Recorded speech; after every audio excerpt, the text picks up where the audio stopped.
कैसे होती है?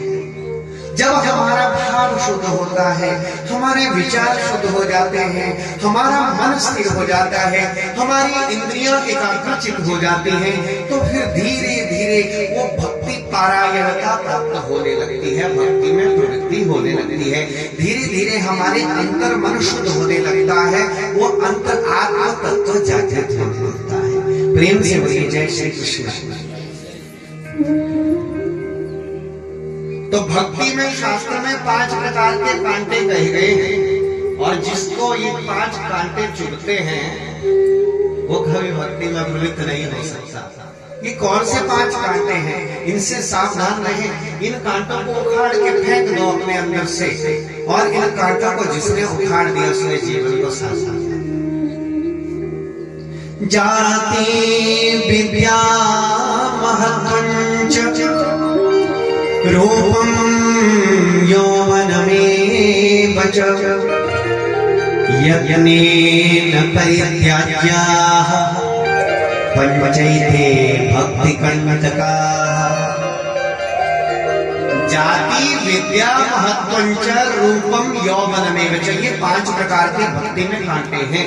जिसको ये कांटे चुभते हैं वो कभी आगे नहीं बढ़ सकता। इन कांटों को उखाड़ दो।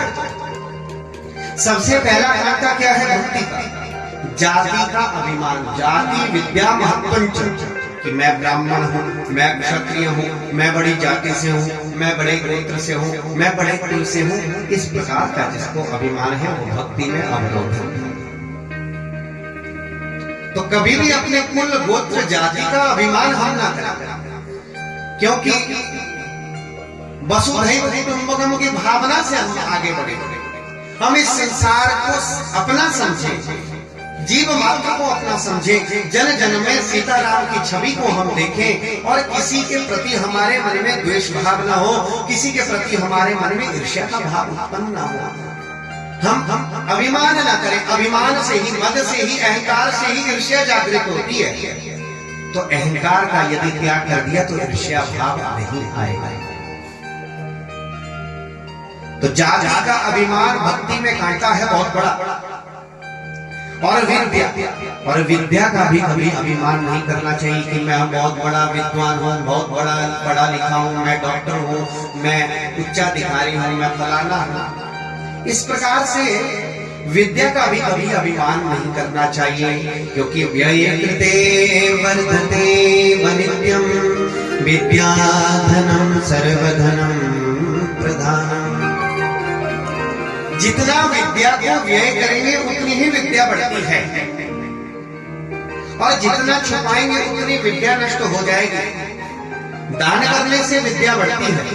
तो व्यय वर्धत एव नित्यम विद्या धनम सर्वधनम प्रधानम। तो ऐसा ना हो जाए कि विद्या विवादाय धनमादाय, कि धन प्राप्ति के लिए विद्या को प्राप्त करें। नहीं, ऐसा नहीं होना चाहिए। जो हमारे पास गुण है, जो भी हमने जिस भी प्रकार से शिक्षा वो विद्या ग्रहण की है, वो समाज के लिए हम उसका प्रयोग करें, समाज को सुंदर शिक्षा दें, समाज को अच्छा रास्ता दिखाएं, मार्ग दिखाएं, जिससे कि समाज का एक सद निर्माण हो, पुनर्निर्माण हो, और यह विश्व, यह राष्ट्र जागृत हो, और समस्त विश्व में इस राष्ट्र की चेतना को जागृत करके इस राष्ट्र की जय जयकार का उद्घोष हो सके। ऐसा हमारा प्रयास होना चाहिए। तो विद्या का भी कभी अभिमान न करें। जाति विद्या महत्वञ्च, और तीसरी बात आई महत्व। अपनी महत्ता का कभी अभिमान न करें कि मैं डीसी हूँ, मैं एसडीएम हूँ, मैं एसडीओ हूँ, मैं जेई हूँ, मैं उच्च पद पे बैठने वाला हूँ, मैं मेरे आगे के लिए कुछ भी नहीं है।